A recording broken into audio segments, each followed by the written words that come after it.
Here is Dinar, the Shadowed. He gave Varuna the gift of stealth, that she might only take by surprise, but never be taken. Let us speak of what made the Circulus special. The first void conjunction. It came suddenly, steeping Lua in malevolent, lashing void stuff. Within the moonplasm, thoughts took horrifying physical forms. Images dredged up from childhood nightmares or adult neuroses were abruptly tangible and real. Madness overtook many. It was to this place, the Circulus, that Tuval fled, through a void tormented by an extremely unusual conjunction. Thrashing eddies, violent currents, and the appearance of horrifying beasts never seen before or since. It was as if, some have noted, the fabric of the universe echoed the upheaval, tearing apart the fabric of the origin system. Coincidence? I have lived too long to believe so, but can provide no explanation greater than that. Hoping against hope that the void would keep the shadow that stalked him from picking up his trail, Tuval touched down upon the powdery skin of sacred Lua.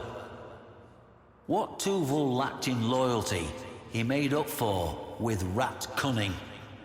He should have known better.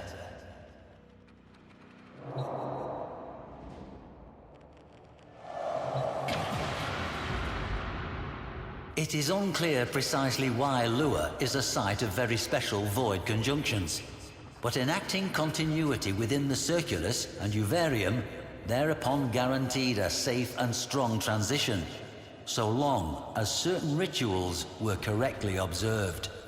A privilege reserved only for the Seven themselves. Imagine the scene as the innocent Yuvan would have witnessed it. The vivid insanity of it all. The appointed soprana bridging the gap between worlds with her song. The Orokin executor shrilling the ritual words. The bone-white void creeping in on all fronts. The Kuva steaming scarlet in its glass bowl. And the imposing wolf giant, Varuna, pacing the perimeter. 4 loyal wolves at her side. This wolf you see here is Raksh, the Defender, Varuna's own loyal guardian, as she protected her Orokin overlord from whatever madnesses the void conjunction would bring, of which there were many. And on that night, Tuval had no such guardian. Quite the opposite. Now, Tuval would need flesh into which he could pass, but the shipments of fresh young bodies from across the system were no more. Tuval, we will see, had laid a dark contingency. Rat cunning, as I said.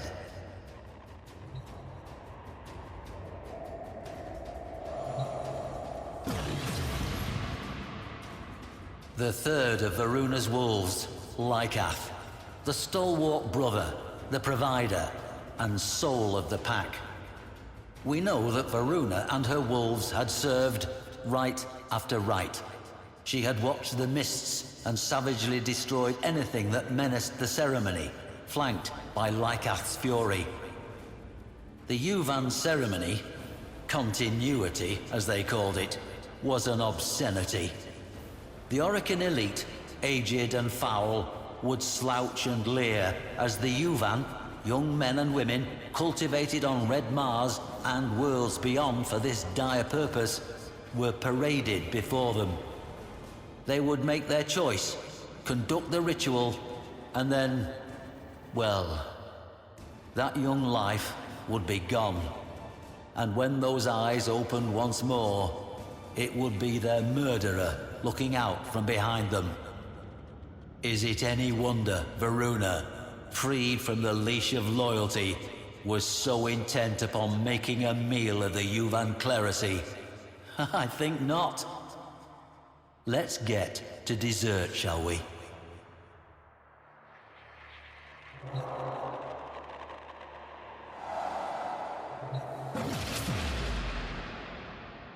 Behold, Ulfrun the Fierce, the most formidable of Varuna's sept.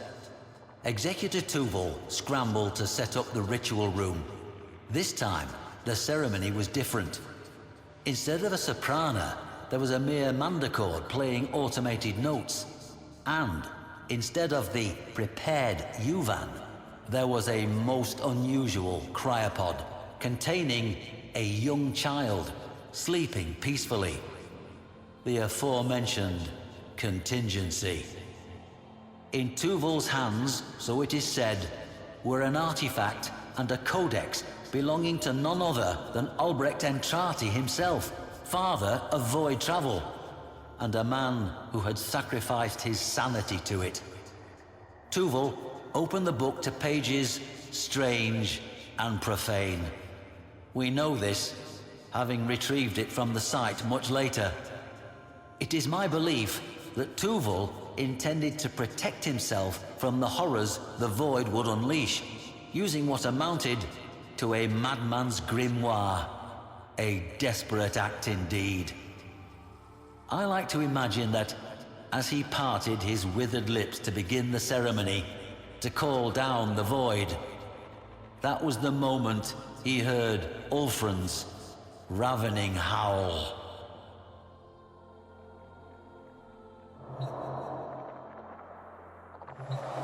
From void signatures, evidence at the site, and what recording technology survived that once-in-a-lifetime void conjunction, I infer the following. Forgive an old man some dramatic license. The kuva was poured, the lamps were lit, and the ritual of continuity began. As Tuval intoned the barbarous versicles of continuity, a horde the breadth of which had never before been seen at such a ceremony massed in the gathering void. Things with two heads or none, lopsided, broken-horned, perhaps drawing their being from Tuval himself, as if expressions of his vice. At this moment, I believe Varuna and her pack attacked, hoping to end the ceremony before it began. No such luck. The circle's site was later found to be treacherous with the remnants of slain abominations. Varuna and her wolves tore into the manifestations, rending with axe and fang, while Tuval droned on, panicked. The pack hacked and tore their way through the throng toward him. Why was Tuval not the first to fall? I cannot answer. Perhaps Albrecht's work had something to it. Or perhaps those beasts simply understood that this wretched old man was the only thing keeping the door open for them.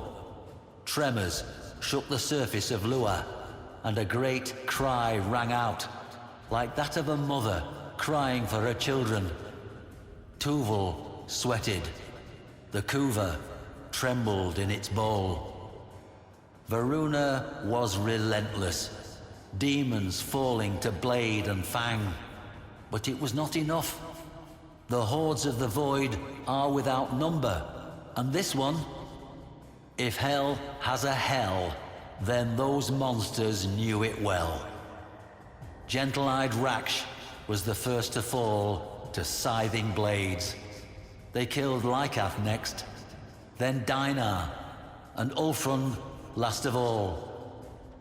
Varuna had howled many times before, in hunger, in anger, and in triumph. But now, for the first time, she howled in grief.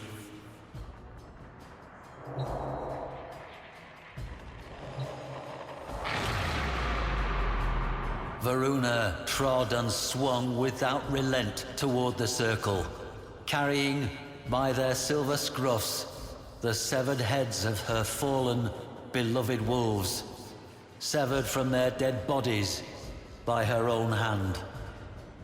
With one last ululating cry, Tuval's ritual reached its peak. Within the crypod, the child's eyelids fluttered, and Varuna staggered. In what scratchy stills survived in void-corrupted data masses, what I saw between Child and Warframe was recognition. Tuval took some meager scrap of courage from this delay and reached for the bowl of Kuva, now boiling and steaming with weird energies.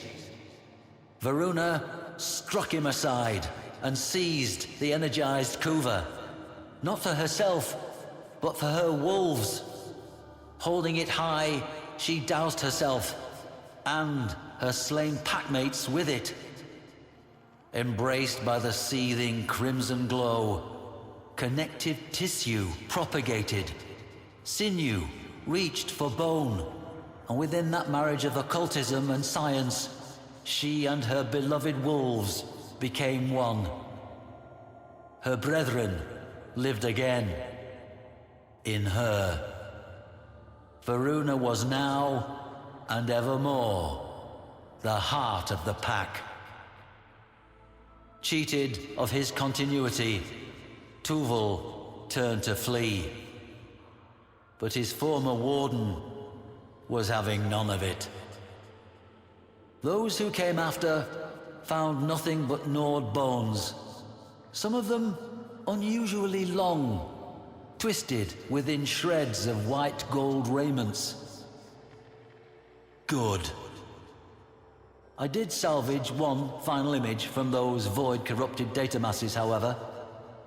That of Varuna herself, striding back toward her craft, the child cradled in her arms. Curious.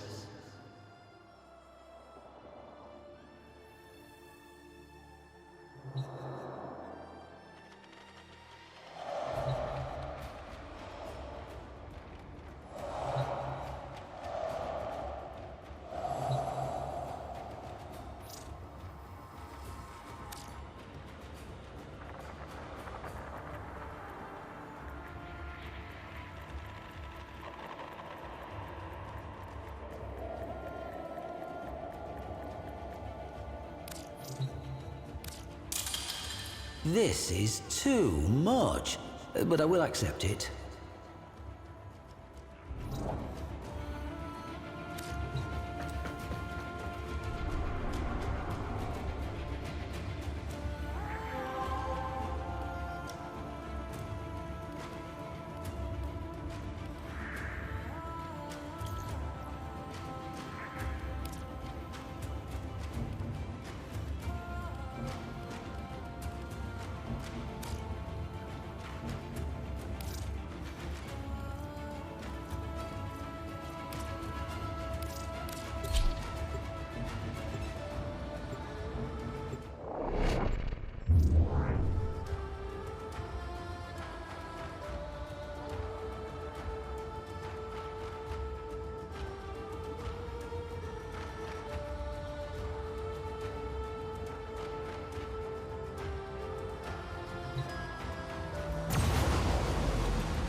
Crew, I have fine-tuned the confluence aggregator. Expect an uptick in orgone efficiency.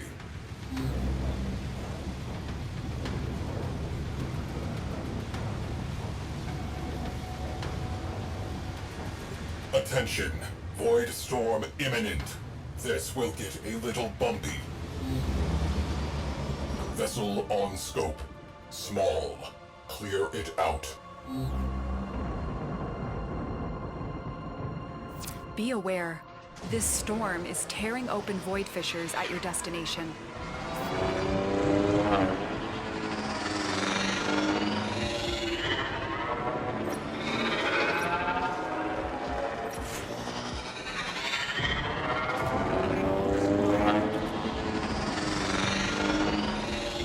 Railjack interference. Disable priority targets prior to boarding the capital ship. Locating breaching points. Launching ramp sleds.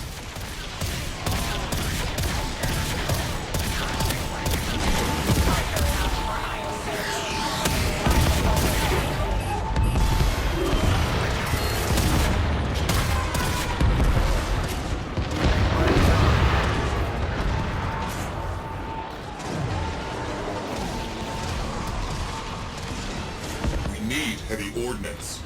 Fire torpedoes.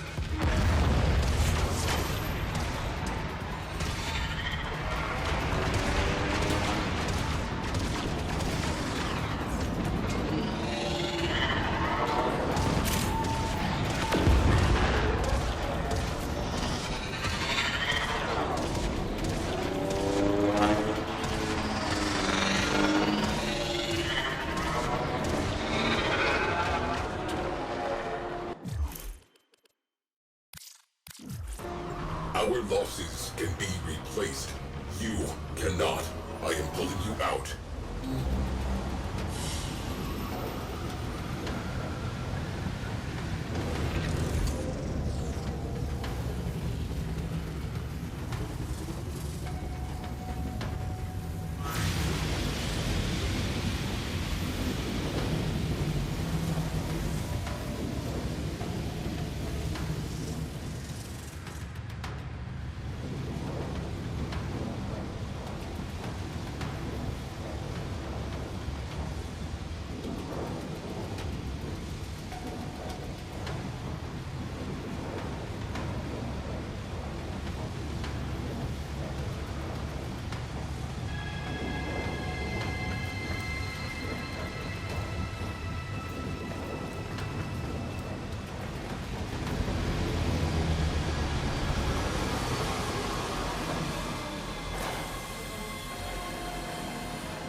Void storm rolling in. Batten down the hatches. Scope. Clear the crew. Leave the ship for salvage. You were unprepared. This is on me.